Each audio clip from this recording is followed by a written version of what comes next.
Olá, seja muito bem-vinda, seja muito bem-vindo a mais um Pó de Pedra Podcast. Aqui com a gente, você já sabe, falar de pedra ficou mais leve.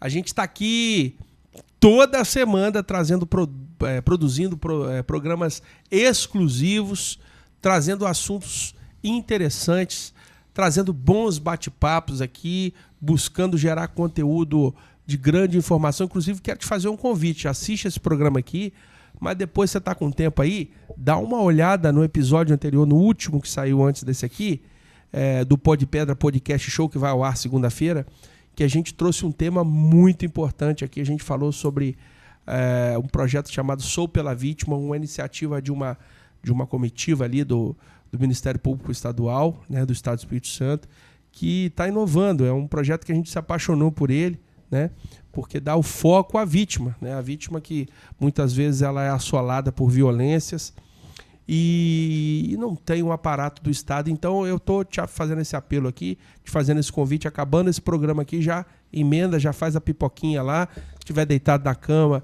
faz a pipoquinha, faz uma massagenzinha no pé da patroa, se descansa aí depois de um dia puxado de trabalho. E se você estiver dirigindo aí, coloca aí nas mídias sociais, nos nossos canais aí, que além do YouTube tem outros canais, né?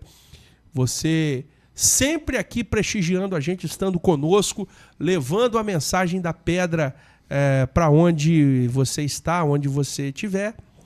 E estamos aqui hoje com um convidado muito interessante. Nós estamos aqui trazendo a galera de Vitória em peso aqui, né? Essa semana inteira foi entrevista com a galera que veio de Vitória para cá para falar com a gente. Isso mostra a relevância desse canal aqui, desse ponto de conexão do setor das rochas ornamentais com o resto do mundo, com o resto da temática desse mercado que é tão importante para a economia capixaba e para o Brasil. Nós somos um dos principais exportadores de rochas ornamentais, de pedras naturais do mundo, né? Nós temos um dos maiores centros produtores do mundo aqui, no Polo Cachoeiro e região, né? E eu estou recebendo aqui hoje um personagem muito interessante, um cara vistoso, bonitão, Obrigado, um coroa bonitão aí, velho. E esse camarada vai trazer um tema que é do interesse de todo mundo, desde a dona de casa ao empresário, desde ao peão de fábrica até o cara de grandes corporações, que a gente vai falar sobre um tema que está presente na vida de todo mundo, chama gestão de risco, né? E o desdobramento dele ali, né? Que envolve vários temas que a gente vai tratar aqui. Então você se acomode aí, acompanhe com a gente. Eu estou aqui hoje com um vitoriense, com um capixaba vitoriense. Você é nascido em Vitória mesmo, Fabrício? Sou capixaba da Gema, como a gente se diz. Gema, né? Isso. Fabrício Gramulich. Eu treinei para falar aqui, não foi de primeira. Eu estou falando Gramulich aqui, mas eu falei umas 10 vezes aqui para poder vingar aqui e falar sem errar. Fabrício, é uma honra te receber aqui, cara. Grande prazer, né? Para a gente falar desse tema que está presente na vida. Todo mundo sofre riscos, né, Fabrício? Com certeza. Primeiramente, queria agradecer, Bruno, o convite de estar aqui com vocês, do Pó de Pedra. Já venho acompanhando vocês há um tempo, né? Realmente, a ideia é trazer uma novidade, né? Apesar de que no resto do mundo já não é tão novidade assim, lamentavelmente a gente acaba deixando sempre para a última hora. O brasileiro ele é especialista nisso, né? E realmente falar um pouco sobre gerenciamento de risco, gestão de risco, todos os desdobramentos a partir, e você foi muito feliz quando você falou que pega todo tipo de pessoa, né? Do mais simples até o grande empresário, né? Porque hoje, quando a gente fala de riscos, né, o risco inerente a não só a pessoa em si, mas como ao patrimônio que ela adquiriu ao longo de uma vida, isso é um tema que em qualquer cenário hoje a gente encontra, né? Então é isso, né? Obrigado pelo convite, tá? Muita vontade aqui com você. E é isso, né? Falar um pouquinho desse tema tão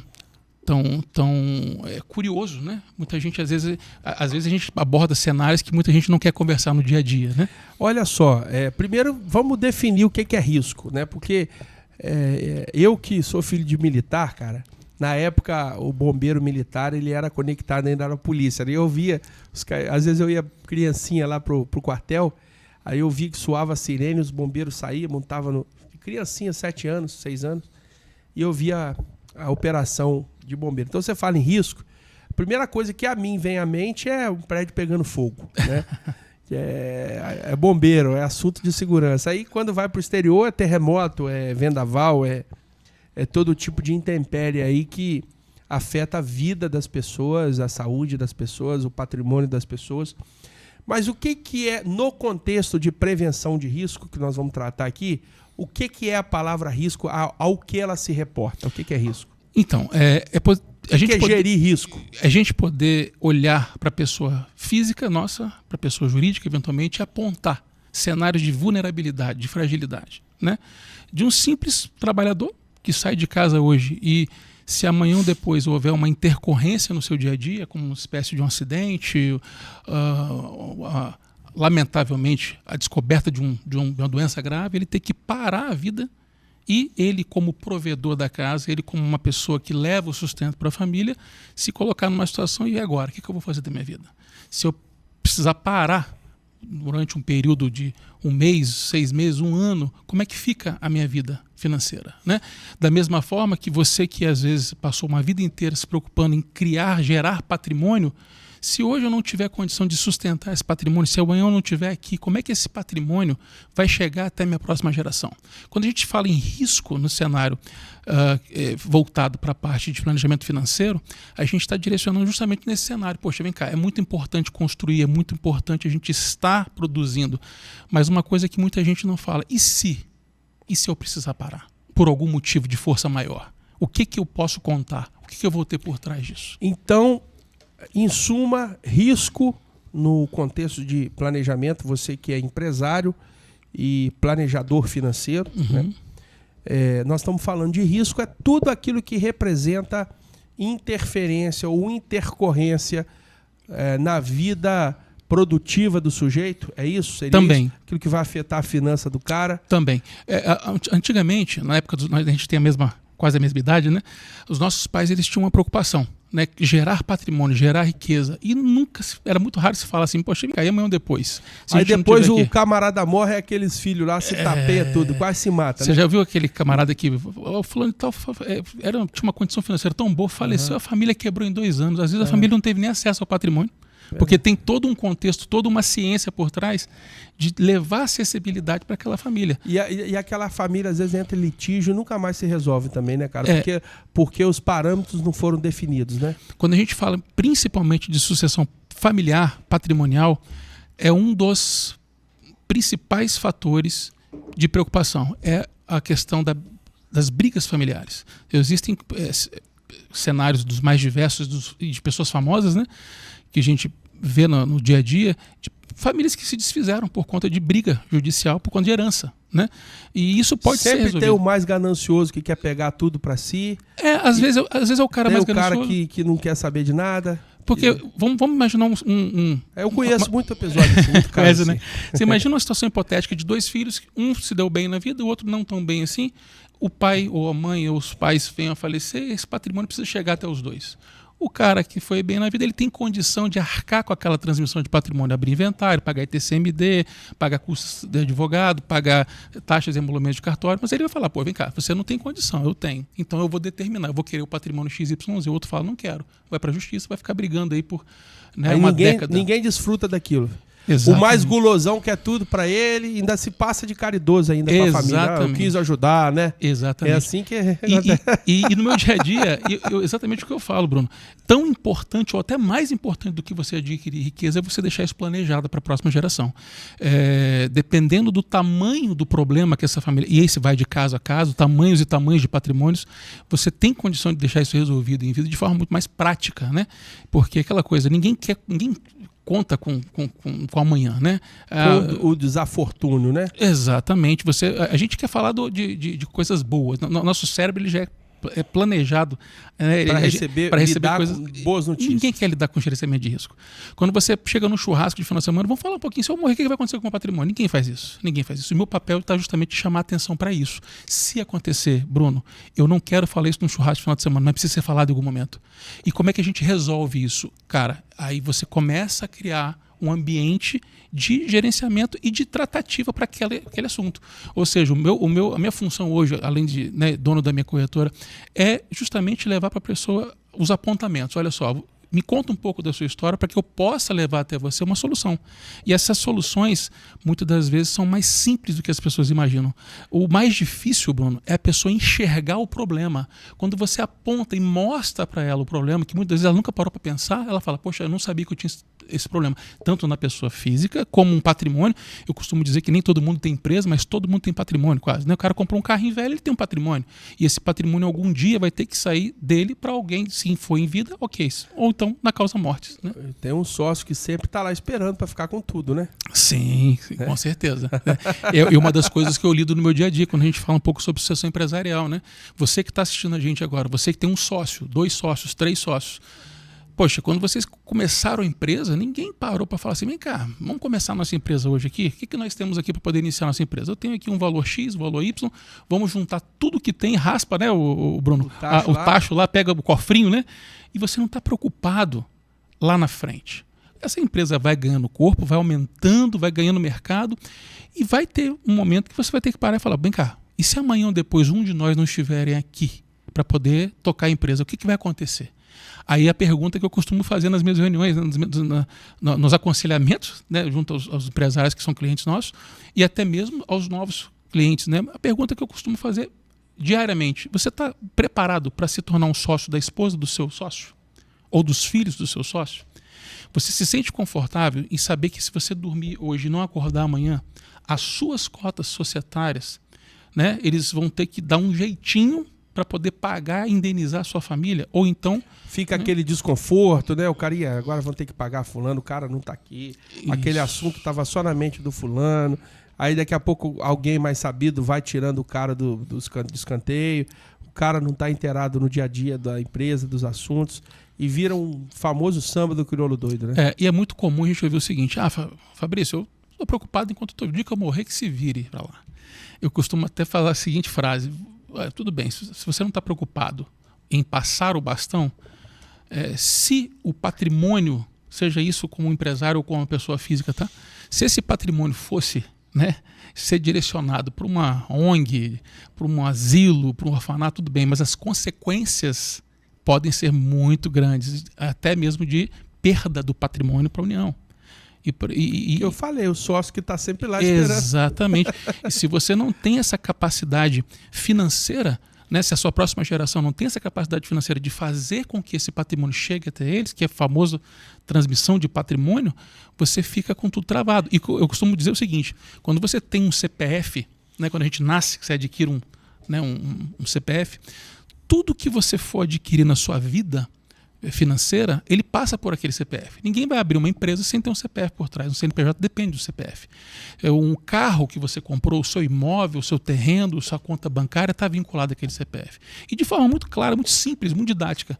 Quando aquele CPF ele é cancelado por morte, o que eu preciso fazer de forma muito simples? Tirar tudo que está vinculado a ele e atribuir a um CPF que esteja ativo, para que esse patrimônio não morra com o CPF. Mas vamos lá, nós estamos falando aqui, Fabrício, eu quero que a gente converse aqui de uma maneira mais didática dentro do possível, né? Primeiro eu quis conceituar com você o que a natureza da sua atividade entende como risco, né? E aí a gente, para falar de maneira bem clara, nós estamos falando de risco de morte, risco de briga societária, nós estamos falando, tudo isso, você que é empresário, a gente tem, nosso público aqui, nós temos muitos empresários que começam negócios de boa fé, que começam negócios, às vezes, que ele não está nem aparecendo ali no CNPJ da empresa, ele desenvolve uma relação de confiança com o parceiro que está... Ele quer produzir, ele quer ganhar dinheiro, ele quer gerar economia, pagar as contas e construir vida e família, como todo mundo. E aí, você falou em algum momento que houve uma evolução, você usou a palavra científica. Você disse que hoje, se a gente fosse te entrevistar 20 ou 30 anos atrás, naturalmente eu poderia estar falando com um corretor de seguros aqui, não desmerecendo e nem criando nenhum tipo de referência pejorativa. Mas o corretor, a gente estava até falando aqui um pouco, é uma profissão altamente digna, mas é o vendedor, é o cara que tem a estrutura de venda. Só que se percebe que quando a gente vai falar, meu amigo, gestão de risco, pelo pouco que a gente conversou no off aqui, você vai falar agora, na verdade as soluções elas passam por caminhos mais sofisticados, mais elaborados. Não é tão simples assim, não, assina aqui, manda lá, dá uma canetada, registra lá no cartório, tá tudo certo, passou pro meu nome. Antigamente a gente falava isso, passou pro meu nome. Hoje existem uma série de... A lei ficou mais sofisticada também. Ferramentas que surgiram. Mais elaboradas, muitas ferramentas. E existem diversos tipos de propriedade, né? Não é só a casa e o carro. Existem propriedade intelectual, existe propriedade material. Até mesmo esse conteúdo aqui é protegido por propriedade. Inclusive é uma das cláusulas do YouTube. A gente, para poder subir um programa, a gente tem que ter original, porque existe propriedade intelectual. Sim. Eu não posso pegar aqui e tocar uma música de outra pessoa, porque isso vai esbarrar em direitos autorais. Né?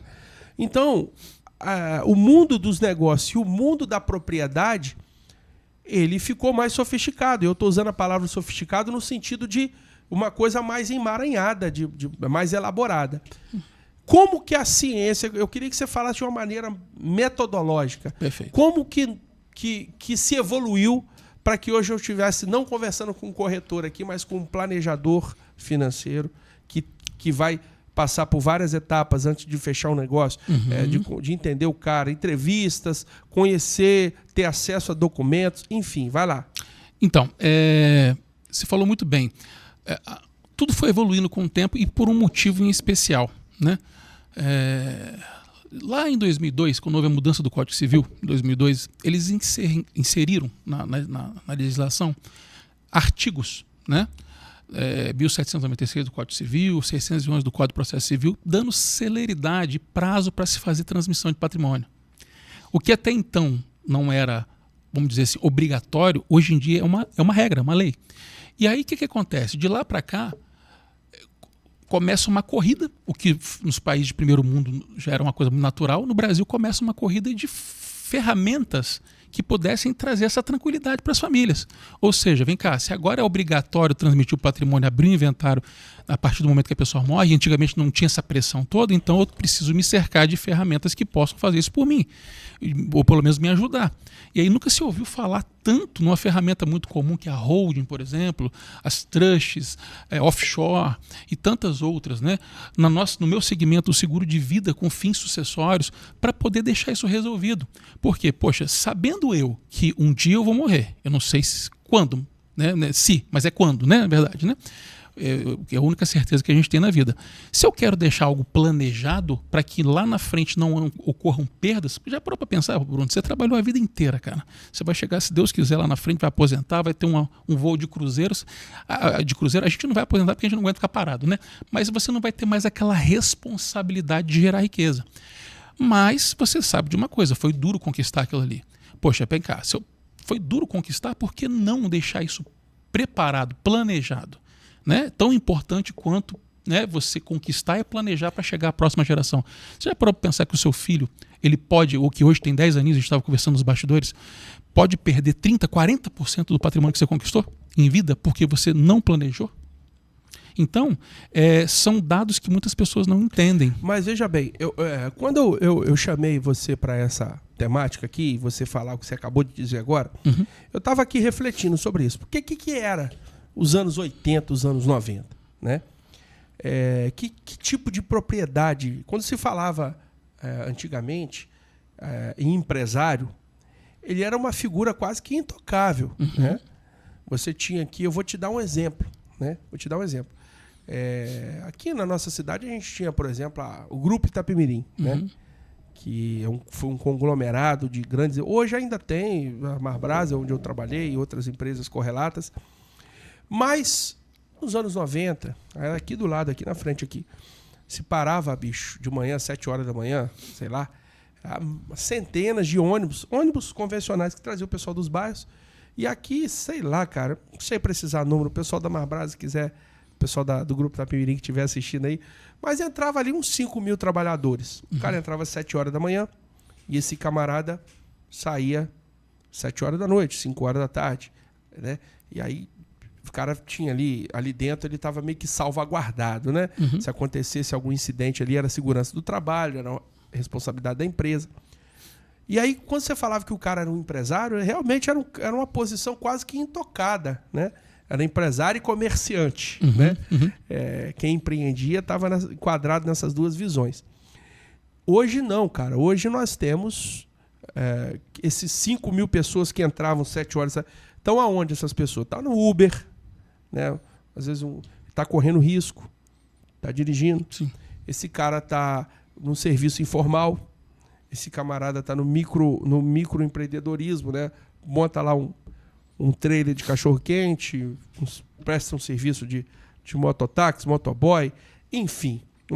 Uma infinidade de microempreendedores individuais, inclusive a lei foi se adequando, foi se sofisticando para isso, para dar algum tipo de suporte, né?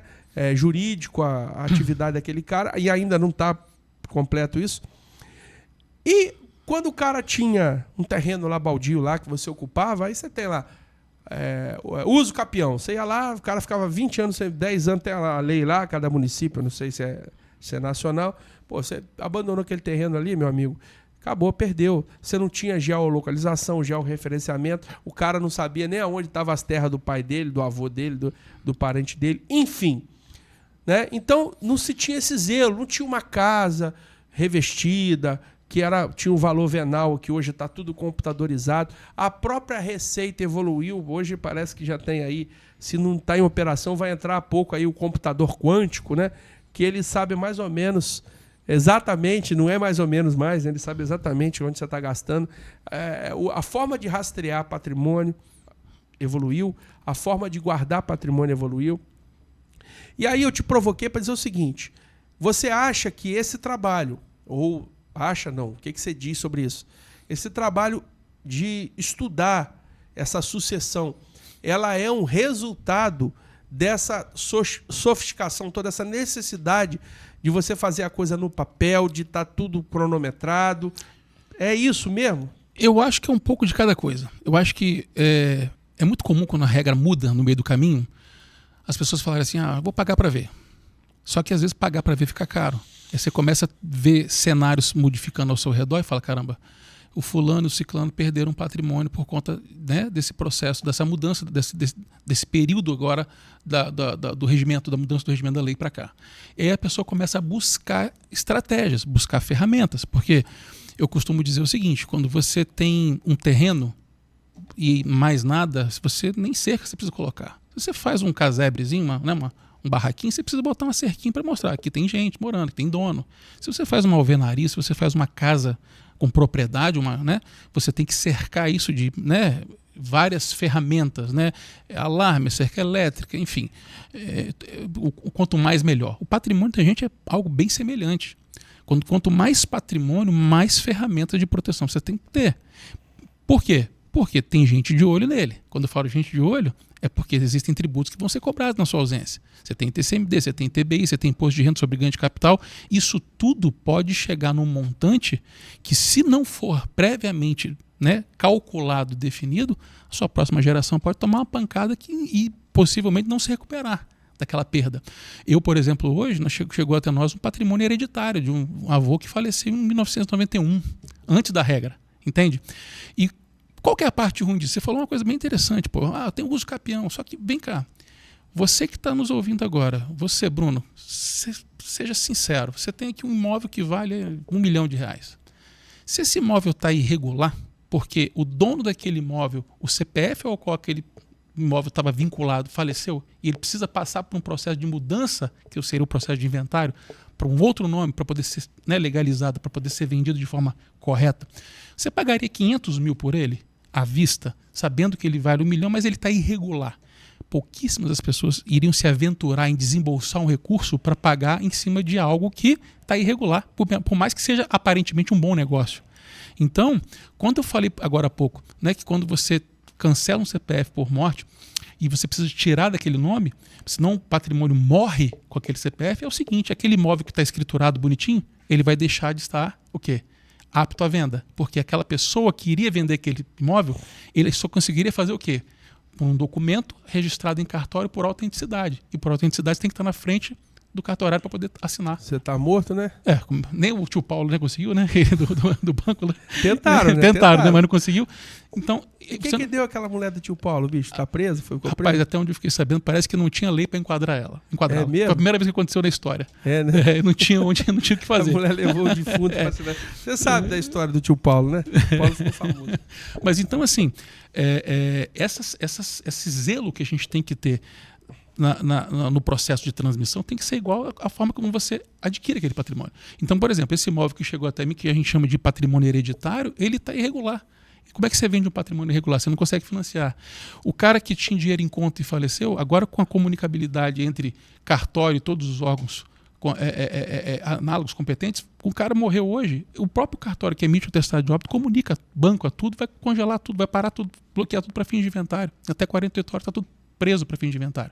Então, é esse cuidado que a gente tenta trazer, a sobriedade primeiro, né? Porque eu acho que a gente parte do pressuposto que é pedagógico. A pessoa tem que entender o problema. Entendeu? Você viu que você tem uma situação dessa que se amanhã ou depois você não cuidar, pode gerar um problema para a sua família? E muitas pessoas perguntam, mas qual que é a solução disso, Fabrício? Eu, particularmente, eu sou adepto da doação em vida, certo? Então, você tem um filho de 10, eu tenho um filho de 14, né? Poxa, acho que não está na hora de doar nada ainda, eles são crianças ainda, né? Então vou deixar para doar depois que eles já tiverem maioridade. A gente faz uma doação que a gente chama de doação intervivos, né? Você passa o seu patrimônio em vida, você vai diminuir burocracia, você vai ficar mais barato, né? E você toma... é legal, né? Totalmente legal, totalmente legal, e você toma a decisão que você bem entender, porque você está vivo. A lei me garante isso. Enquanto em vida eu faço da forma que eu bem entender, e resolvo um problema mais adiante, eu faço uma doação com reserva de usufruto, para que ele só consiga mobilizar esse patrimônio depois que eu não estiver mais aqui, né? E também chama atenção que se amanhã ou depois acontece, Deus o livre guarde, ele falecer antes de mim, o patrimônio volta para você sem precisar bitributar, né? Você deixa aquilo resolvido em vida, né? Legal isso aí. Então isso é muito simples, né? É muito simples, só que a gente não sabe a hora que a gente vai, né? Ou seja, eu estou com 45 anos, eu pretendo começar a fazer doação com reserva de usufruto do meu filho após os meus 60 anos. Será que eu vou estar vivo até lá?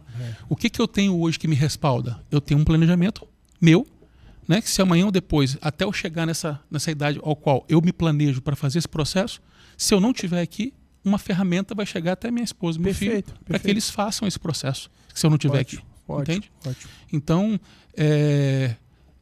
esse é o zelo, não só pelo patrimônio, mas o zelo pela sua família. Perfeito, é você cuidar, né? Da família. Você está cuidando. Né? Então, é natural que as pessoas não queiram falar sobre isso. É um tema que ele é incômodo, é um tema que realmente deixa um certo mal-estar. Tem gente que não tem capacidade de conviver com esse tipo de assunto, né? Porque parece que está me agorando. Não é isso. Olha, né? cara, eu vou te falar, durante muito tempo eu fui esse cara aí. Eu não tenho problema nenhum falar de morte, de vida, porque quem é cristão pensa no porvir, né? A gente sabe disso. Mas não tem problema com isso, não. Mas eu sempre fui aquele cara que eu dizia assim, cara, o cara tá pagando carnê funerário, pô. O cara comprou pacote funerário. Porra, velho, não tem uma compra mal agorada do que essa, não. Na hora que eu morrer, vocês botam onde vocês quiserem. Quiser incinerar, eu não tô preocupado com isso, não. Mas, brincadeiras à parte, tem as questões de responsabilidade, né? De muita gente aí. De vez em quando essas revistas de fofoca aí, cara, mostram aí casos de famosos aí, esses caras são emergentes, né? Sim. O cara constitui patrimônio do dia pra noite aí, 1 ano, 2 anos, o cara faz uma fortuna que o trabalhador fica 50 anos e não conquista. Sim. Aí o cara não se prepara e o cara morre, fica tudo lá, aquela doideirada. Um dos maiores inventários da história, se não foi o maior, se não me engano, foi o dono da Samsung, né? O dono da Samsung, a transmissão de patrimônio dele ficou na casa de 10 bilhões de dólares. A família teve que se tornar sócio de um banco, porque não tinha condição de fazer. Olha só o tamanho do cara. Então você pega hoje diversos cenários. Eu vou te dar alguns exemplos práticos, tá? De famosos, como você citou agora há pouco aí. Você tem, por exemplo, o Mussum, que é da nossa época, né? Dos Trapalhões. O Mussum tem mais de 30 anos que morreu. O inventário dele não foi finalizado até hoje. Entendeu? E toda hora aparece um filho diferente aí. Cada hora aparece um filho. E o patrimônio vai deteriorando, entendeu? Você pega exemplo clássico agora, lamentavelmente perdemos o Silvio Santos, né? O Silvio Santos tinha todas as ferramentas sucessórias que você possa imaginar. Inclusive, apólice seguro. Mas tá dando um BO lá, né? Ele lá, parece que não está conseguindo repatriar o dinheiro. Nas Bahamas, né? É. Então, ali ele tinha um offshore, né? Então, assim, as pessoas acham, offshore, eu vou mandar o dinheiro para fora. Offshore ficou muito famoso na época da Lava Jato, né? E muita gente ainda acha que offshore é um termo pejorativo, como né? todo mundo tinha dentro do processo da Lava Jato. Tá. O pessoal achava que era um negócio irregular. Não, pelo contrário, é uma ferramenta sensacional de você poder colocar o seu dinheiro num local que você tenha mais tranquilidade. Mas o que está acontecendo com o Silvio Santos lá? O que acontece? Você, quando faz uma transmissão de patrimônio via offshore para outro país, você paga a repatriação desse recurso quando você traz de volta para o seu país de origem e tudo bem. Né? No caso, salvo engano, foram 428 milhões que ele tinha nas Bahamas. Né? Não tem ainda, tem né? ainda, né? Tá lá, né? Só que o que acontece? Nesse caso, houve a perda, a morte. Lembra do CPF que eu falei? Aquele CPF foi cancelado por morte. E agora? Quem mexe com isso? Agora, além de repatriar, tem que pagar o inventário desse recurso dentro do Brasil. Então vai 30%, 40%. está dando 17 milhões para repatriar esse recurso. 430, né? Porque o TCMD, que é o Imposto de Transmissão Causa Morte e Doação, no estado de São Paulo é 4%, aqui, assim como no estado do Espírito Santo. Esse tributo é um tributo estadual, ele varia de 2% a 8% no Brasil, tá? Então aqui, por exemplo, é 4%, né? Só que não tem só o TCMD, você tem taxas de cartório, emolumentos, você tem piso da OAB Brasil para inventário extrajudicial, que é 6%. Então você tem uma série... E aí, o que acontece? Quando eu faço, inclusive, um atendimento a um cliente que tenha um poder aquisitivo e que tenha um volume substancial de patrimônio, é preciso que isso fique muito claro. O que você tem em patrimônio imobilizado, o que você tem em patrimônio líquido, para que a gente possa fazer uma conta e falar, olha só, se hoje, amanhã, depois, se você não estiver aqui, o valor para poder fazer esse patrimônio chegar à sua próxima geração, seu filho, sua esposa, é esse aqui, tal. E em cima daquilo ali, estabelece-se um valor de uma apólice para poder suprir essa necessidade. Agora, quando você pega, por exemplo, patrimônios mega, como no caso do Silvio, no caso da perda do Augusto Liberato, o Gugu Liberato, né, que ficou 5 anos parado porque teve aquela questão da esposa, a ex-mulher, né, que falou que eles não tinham um relacionamento. Até um detalhe que eu chamo a atenção nesse caso, porque antigamente, antes da mudança do Código Civil de 2002, as pessoas que ficavam juntas, né, sem nenhum tipo de regime de casamento pré-definido, as pessoas saíam do casamento com a mão na frente e outra atrás. Aí estabeleceram o que a gente chama de união estável, né? A união estável, ela é muito subjetiva, né? Então, de lá para cá, apareceu a união estável. A união estável, a mãe dos filhos do Augusto Liberato, ela tem direito, pô. E aí, uma ferramenta poderia ter sido utilizada para poder, nesse cenário de morte, ela receber a parte dela por fora e a herança seguir da forma que ele predeterminou em testamento, né? Então, assim, o que eu queria deixar claro, Bruno, é que sucessão patrimonial, sucessão familiar, sucessão empresarial, gerenciamento de risco como um todo, ele é um universo de informações. É muita coisa, é muito detalhezinho, e isso é personalizado, é personificado. Cada pessoa, ela, de acordo com aquilo que ela tem hoje e o que ela pretende formar no futuro, ela tem que ser de forma muito bem alinhada, direcionada para fazer algo que seja concreto para ela. Porque às vezes a pessoa deixa uma ferramenta que não vai resolver. É pior ainda, é mais frustrante ainda. Entendeu? Imagina hoje você, Bruno, você tem seu patrimônio, você tem seu filho, você tem sua esposa. Se hoje você deixa uma ferramenta que não seja suficiente para poder fazer o processo de transmissão de patrimônio, não vai resolver nada. Né? Você vai amenizar algo que vai ser doloroso do mesmo jeito.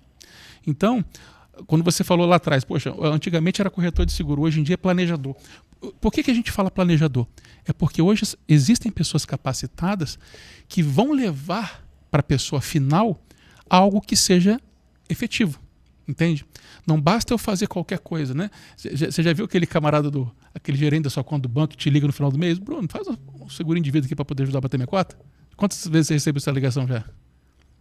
Muitas, né? Agora eu vou te fazer uma pergunta. Seu carro tem seguro? Sim. Baseado em que o valor que estipula-se a apólice do seguro do seu carro? Tem um dado lá, né, que é o chamado tabela FIPE, não é isso? Quando você faz o seguro da sua casa, você tem um valor do patrimônio, valor estabelecido, né, da média de valor do patrimônio. E sua vida? Por que eles levam de qualquer jeito? Não é feito de forma profissionalizada. É o que a gente tenta fazer. Descobrir qual que é a tabela FIPE do Bruno. Se ele amanhã não estiver aqui para trabalhar, para poder gerar receita para a família dele. Perfeito. Quanto que vale isso?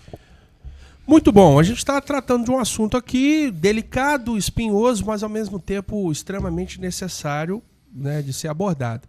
Agora, eu vou falar com você aqui que nós temos patrocinadores, nós temos apoiadores que estão conosco aqui conduzindo esse projeto. Eu quero falar, em primeiro lugar aqui, rapaz, chegou um cara aí que eu nem acredito que esse cara está aqui.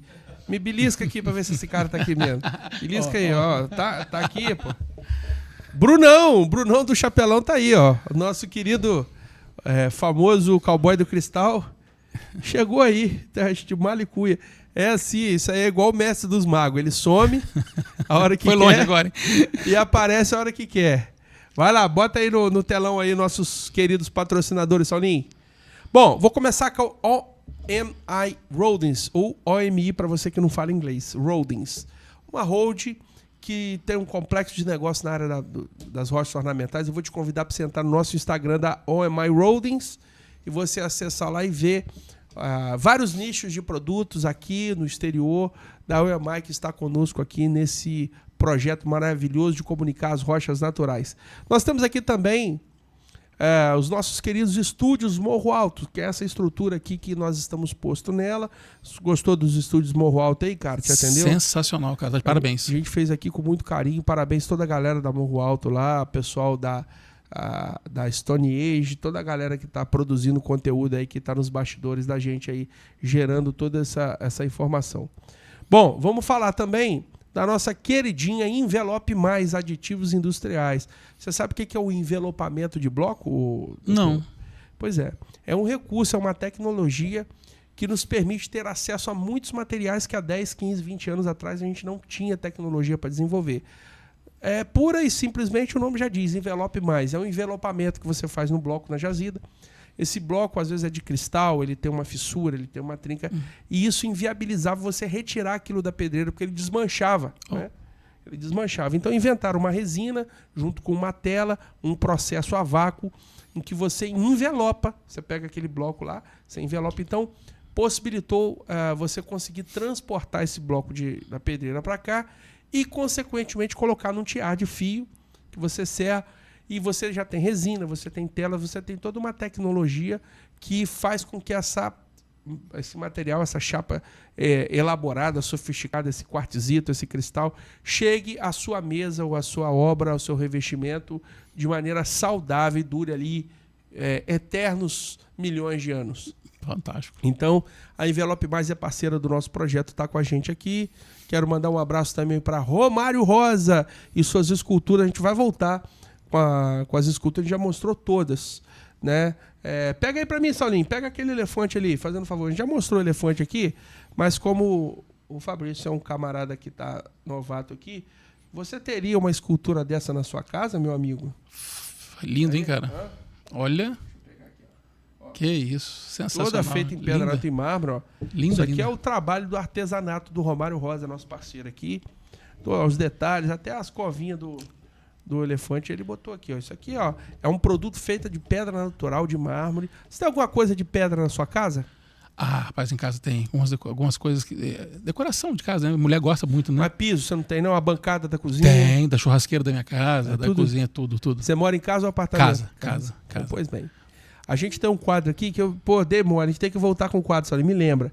Chama Minha Casa de Pedra, em que a gente pede o convidado para trazer uma fotinha de alguma área, algum ambiente da casa dele que vai a pedra, para a gente tentar adivinhar qual pedra que é aqui, para a galera ver a pedra aí. Então, a gente parte do princípio de que todo mundo, no Brasil inteiro, tem pelo menos alguma coisa de pedra em casa, e às vezes a pessoa não se dá conta disso.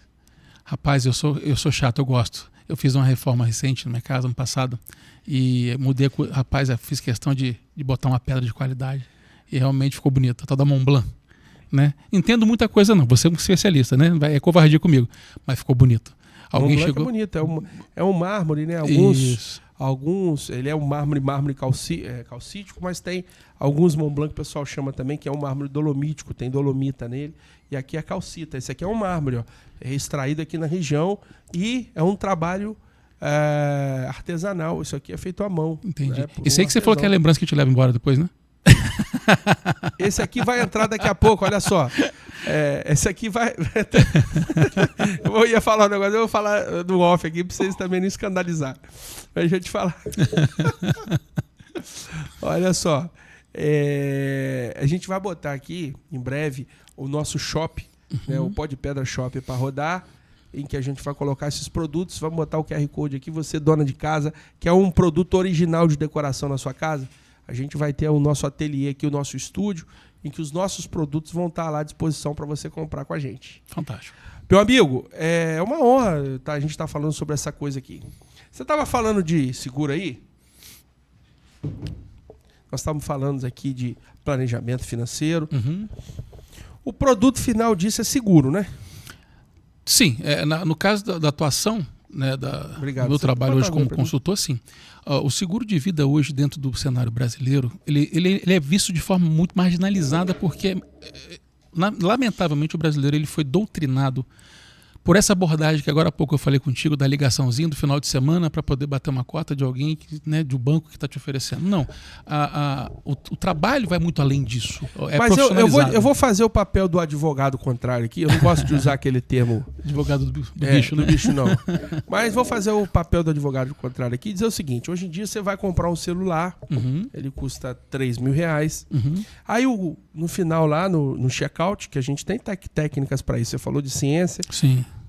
Tem um negócio chamado... oh, meu Deus... upsell e downsell. Né? O que é o upsell? Você já capitalizou aquela venda ali. Né? Você já está vendido, show de bola. Na época nossa de garoto, nós somos contemporâneos, sim, que a gente ia na Itapuã, né? Fazendo propaganda Itapuã aqui. Oi, Itapuã, chega pra perto. Chega na Itapuã, na Elmo e outros calçados aí. O cara te vendia o tênis que você queria, você foi lá para comprar o tênis. No final, a venda já está consolidada. Ele não fala isso antes de você comprar o tênis. Aí ele fala assim, rapaz, leva essa meia aqui.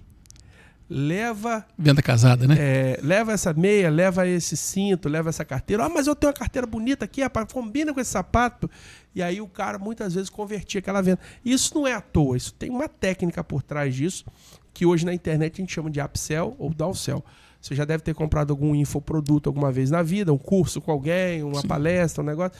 Aí você já adquiriu aquele produto e o camarada no final, depois que você, que ele te mordeu lá, ele vai e te bota um upsell ou um downsell. O upsell é uma venda mais cara, ele incrementa a sua venda.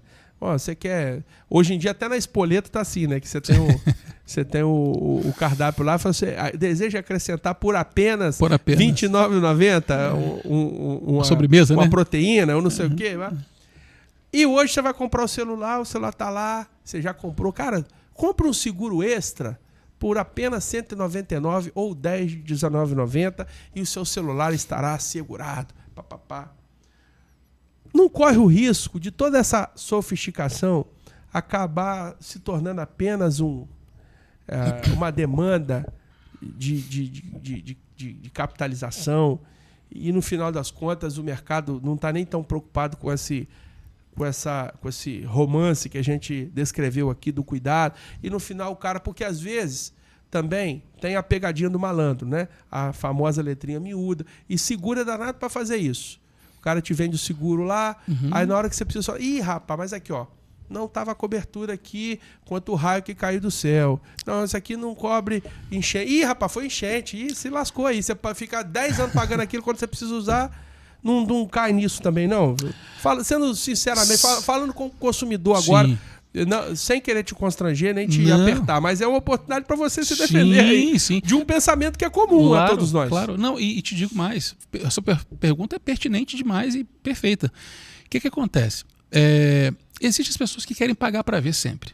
Né? Hoje é muito comum você falar que a pessoa tem um carro de X mil reais e ele quer fazer um seguro de carro. Né? Eu vou falar para você que dentro do Brasil hoje, mais de 35% das pessoas que têm um carro em condições de uso têm um seguro de carro. Você que está dentro do carro, que é o cara que paga a prestação do carro, paga o seguro do carro, paga a alimentação da sua família inteira, escola de filho, roupa, etc. e tal, muitas vezes você não tem uma proteção. Quer dizer, se você parar numa batida, o carro deu PT, o carro está protegido, que é uma lata. Você que é o provedor da sua casa não tem. Mas eu não estou falando e aí, disso, vou não. chegar lá. Ah. E aí, o que acontece? No Brasil, essa cultura ela é muito aquém do que dos países de primeiro mundo, como os Estados Unidos, por exemplo, que 92% da população tem seguro de vida. Quando você pega, por exemplo, quando você fala assim, mas Fabrício, mas qual o risco do cara não receber? Por esse motivo que eu faço questão de chamar a atenção é o seguinte, vai fazer alguma coisa tão importante que é para a sua vida, faça com um especialista naquele assunto. Eu não trabalho para bancos. Porque banco tem um lote gigantesco de produtos a serem oferecidos ao cliente e eles não são especialistas em absolutamente nada. A gente convive com isso no dia a dia de pessoas que hoje são franqueadas nossas lá, da Prudential, e não sabiam a fundo o assunto de gestão de risco, né, através de apólice de seguro. Então, se você tem um carro, né, de luxo, você vai levar esse carro para revisar na concessionária, você não vai levar no seu Zezinho lá, que é um aventureiro. Então, o que a gente faz é algo profissionalizado, é algo bem dentro das 4 linhas para aquilo que a gente se propõe a fazer, que é proteção de vida, né? Então, quando você fala assim, mas Fabrício, você adere? Cara, eu tenho seguro para tudo. Mas você é medroso? Sou medroso. Eu tenho seguro dos meus imóveis, dos carros, de casa. Mas Fabrício, deixa eu insistir aqui, porque é uma oportunidade da gente tratar o tema. Por mais que você não seja banco e os parâmetros são outros, né? O banco vive de juros. O produto do banco é juros. O produto de uma empresa especializada em seguro é ela capitalizar mais assegurados para que ela tenha o fluxo de caixa dela e mantenha a operação rodando. Porque da onde que vem a indenização lá na frente, né? Ela vem de todo o conjunto da mutuosidade ali. Não corre o risco de o mercado atropelar a boa intenção? É isso que eu quero dizer. A necessidade de faturar, atropelar todo esse planejamento? Não, porque o que acontece? Você falou uma forma assim... Resumindo, o seguro é o princípio do mutualismo. Muitos pagam para poucos receberem. E é bom que poucos recebam, porque se não recebeu, porque felizmente não aconteceu nada, né, demais, né? O que você prefere? Poxa, eu vou pagar uma apólice para poder ter que usar. No caso de uma apólice de seguro de vida, no caso, olhando como se o capital segurado por morte, receber requer alguém morrer. Se ninguém morreu, ninguém vai receber. Apesar de que o modelo que a gente trabalha hoje é um modelo resgatável, depois de quitado você tem a opção de largar lá pro resto da vida, que essa apólice pode ser uma apólice vitalícia, ou você resgata tudo que você pagou corrigido bonitinho. Mas enfim, o princípio do mutualismo é muito isso.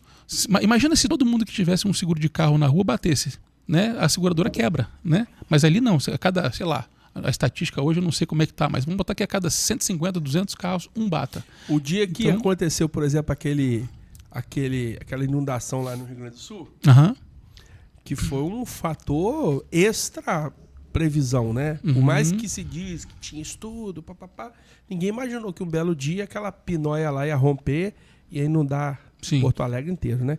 E aí tem gente até hoje sem receber aquele troço, cara. Ali é o seguinte, existem cenários de seguro? Não, também.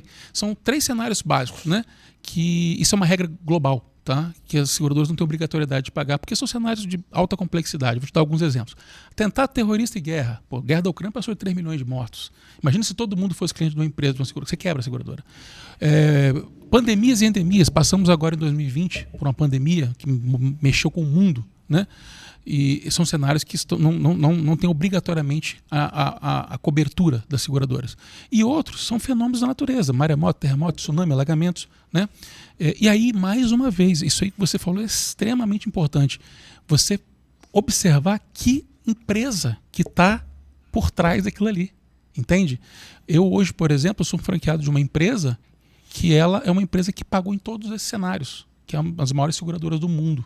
Entende? Tá, então, é muito comum você ouvir o que você falou, realmente não pagaram, algumas empresas não pagaram. Por isso que é importante você falar, vem cá, se eu quero fazer um seguro para o meu carro, eu quero ver qual a seguradora está por trás. Eu quero fazer um seguro do meu bem mais precioso, que é a minha vida e a vida da minha família, eu vou me ancorar numa empresa que, primeiro, é especialista naquele assunto, com um profissional que é especialista naquele assunto, e terceiro, é uma empresa que tenha solvência, né, e solubilidade para poder me trazer, caso haja necessidade. Você tem algum caso aí de cliente seu? Não precisa, obviamente, não precisa citar nome, fazer referência, mas conta um caso aí interessante de uma solução. Pô, Bruno, esse cara aqui aconteceu esse lance. Então, eu vou te que falar, é legal. Vou te falar um bem recente. Se puder falar o nome, fica à vontade. Não, seria antiético da minha parte. Não, mas tem um caso muito recente. Esse, graças a Deus, ele não faleceu, está vivo, né? Mas ele é um médico, eu posso falar isso, pelo menos ele é um médico, que ele foi brincar num domingo, ele não tem filhos, não é casado, nossa faixa etária, né? 40 e pouquinho. E ele teve a infelicidade, cara, de brincando com a sobrinha, ele rompeu os 2 ligamentos dos 2 joelhos simultaneamente, acredite se quiser. E aí esse camarada liga pra gente. Ele não tem filho? Não tem filho, cara. Tem certeza? Bom, que eu saiba não, né? Que eu acho que ele também saiba não, né? E rompeu os 2 joelhos? Os 2 joelhos, cara. Esquisito, né? Brincando com a sobrinha. E aí ele liga pra gente na segunda-feira, falando, cara, aconteceu isso. Ele ligou de vídeo, mostrou as pernas enfaixadas no hospital. Cara, eu tenho cobertura pra isso. E as pessoas pensam que seguro de vida é só para morte. Não, pelo contrário. A última coisa que a gente vai falar é morte. Você tem cobertura para doenças graves. Tem o tal da indisponibilidade. Como é que é o nome? Incapacidade temporária. Incapacidade temporária, né? Você tem, que é o chamado diário de capacidade temporária, né? DIT ou RIT, que a gente fala, que é renda por incapacidade temporária. Você tem invalidez, você tem uma série de coberturas, até fraturas, quebra de ossos, cirurgias. E esse cara, esse médico, ele tinha cobertura para hospitalização e fraturas. Então, assim... Deu certo, deu jeito. Deu certo, cara. Recebeu muito rápido. Menos de 24 horas, quando ele saiu do hospital, ele ficou, acho que, salvo engano, foram 28 dias, porque ele operou um joelho, ficou um tempo de maturação para operar o outro, deu uma infecçãozinha, teve que tratar, enfim. Mas o fato é que ele parou de rentabilizar. Você já parou para pensar que o médico, o dentista, o cirurgião, se ele não está na frente do cliente dele, ele não recebe? É verdade. E aí? E outra coisa, eu já pensei nisso, já. A gente que às vezes a gente gerencia melhor o nosso tempo, né? Tipo assim, podemos lá almoçar, Sim. fazer uma prospecção ali. Agora o médico não, ele tem ali o horário. O pessoal às vezes reclama, né? Isso. Pô, o cara não tem horário. Meu irmão, o cara fica ali. Pois é, cara. 24 horas ali se deixar, né? Isso. Tem cliente. Agora deixa eu te falar, e algum caso mais complexo aí, de alguma experiência que você viveu, que você, cara... Se esse cara não tivesse seguro, ele estava lascado. Então, ou de sucessão familiar, enfim. Sim. Quero que você lembre de um impactante aí. Então, eu tenho clientes, cara, que lamentavelmente o patriarca, o grande construtor de toda a empresa, ele veio a falecer de forma muito súbita. Ninguém esperava, o camarada saudável, aparentemente, teve um AVC. Lamentavelmente faleceu de forma muito abrupta.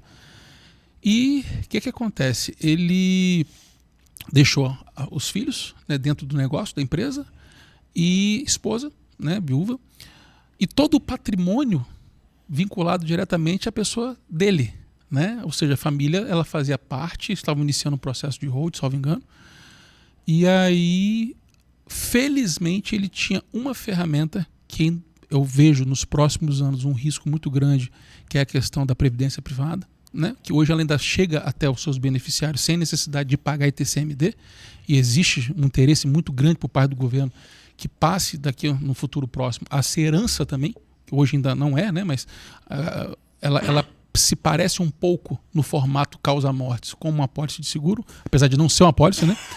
E essa previdência privada que ele ainda não tinha sacado, a família conseguiu acessar e fazer o processo de transmissão, porque como ele não havia sacado ainda, a família optou por retirar o fundo previdenciário e poder pegar aquele montante e fazer o processo de inventário, né?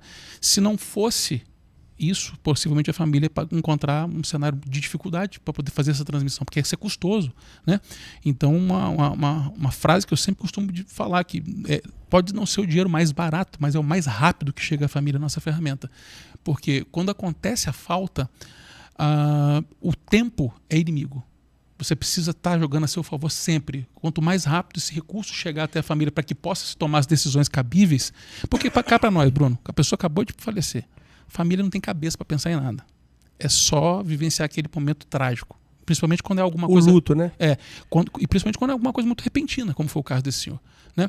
Ninguém vai pensar, poxa, vem cá, escola de filho, condomínio, comida, ninguém pensa nisso, cara. Ficar 3 meses sem pagar um aluguel de um ponto comercial lá, você despejado. Esquece. Então, assim, existem cenários... Eu tenho um cenário de uma cliente minha também, que é recente agora, que ela é casada, né?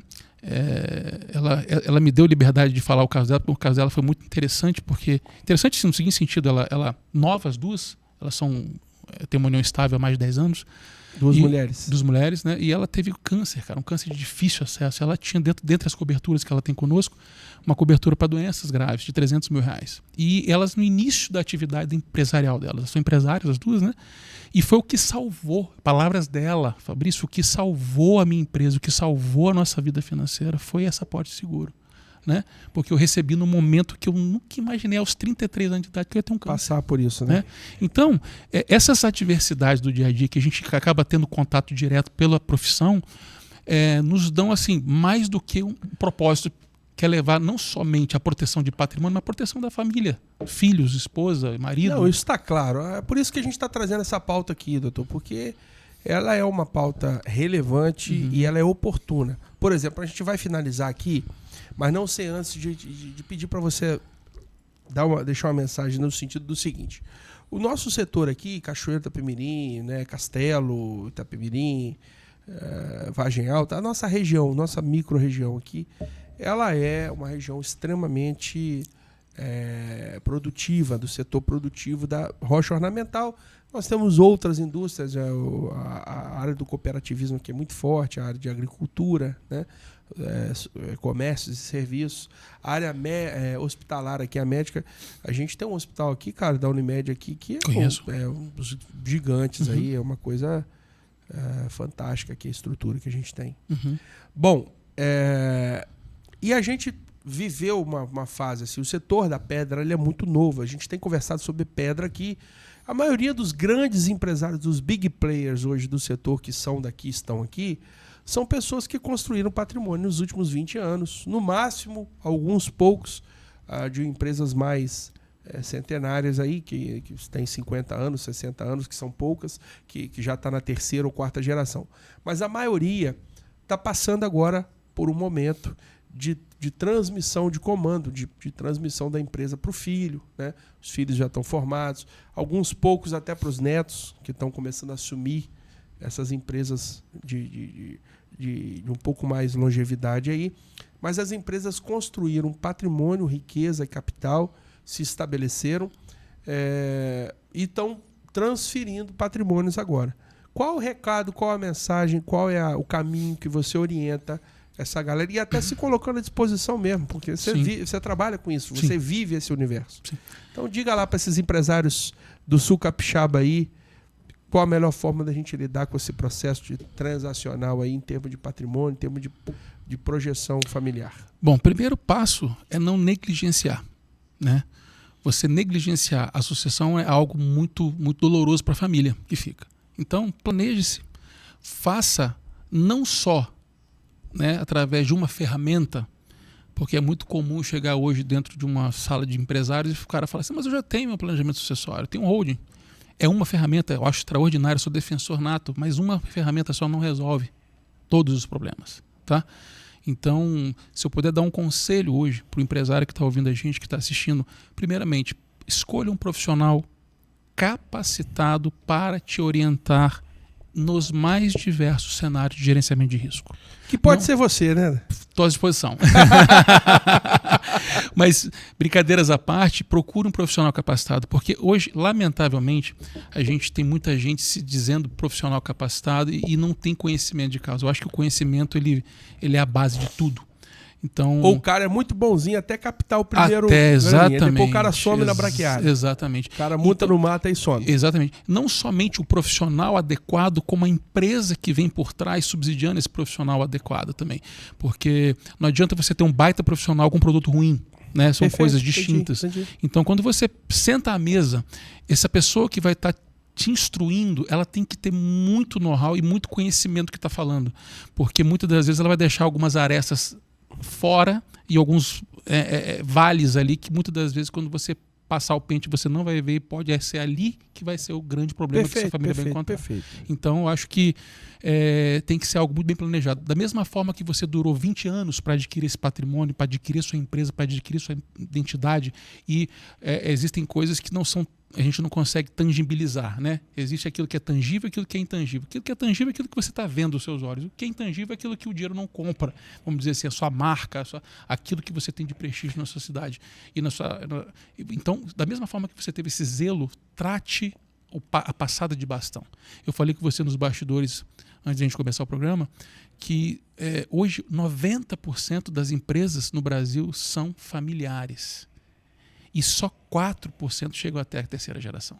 Então, os mais diversos fatores, dentre eles, o planejamento sucessório é o principal causador desse triste cenário que a gente vive hoje no Brasil. Muito bem.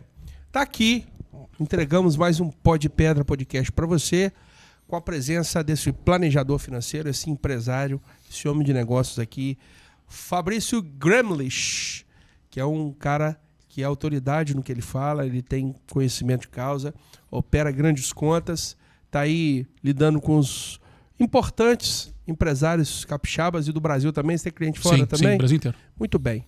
Então, você que é empresário, ou você que não é empresário também, você que é trabalhador, assalariado, mas você tem filho, você tem família, você quer projetar o seu futuro, você quer dar uma segurança à sua família, aos seus sucessores, familiares. Tá aí a gente discutindo esse assunto muito importante. Eu vou dar um testemunho pessoal e particular aqui. Na última quinta-feira, a minha esposa sofreu um acidente extremamente inesperado, né?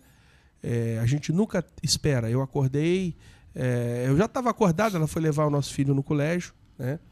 E eu deitado lá, aquela horinha assim, eram umas 6 e pouca, e eu levanto, meus celulares ficam sempre no silencioso, justamente porque eu tenho essas atividades aqui, então eu já padronizei, eu não. Às vezes você me ligar, eu não te atender, é porque ele fica no silencioso, quando tá na mão eu atendo, quando não eu retorno. Aí eu pego meu amor me ligando, né? Eu atendo, é uma pessoa diferente falando comigo, olha, a sua esposa acabou de sofrer um acidente aqui. E aí eu fiquei até um pouco anestesiado, falei, ela tá bem? E não, ela tá bem, eu tô indo para aí. E meu filho tá aí no carro com ela? Não, ele já deixou no colégio. Foi agora, nessa semana que passou. E pela misericórdia de Deus, a batida não foi mortal, né? Por centímetros. Porque se pegasse na porta ali, o carro que bateu era maior, o dela era menor, era um carro de passeio comum e um outro carro, um SUV. Bateu em velocidade e se pega na porta, meu irmão, corria o risco do carro virar.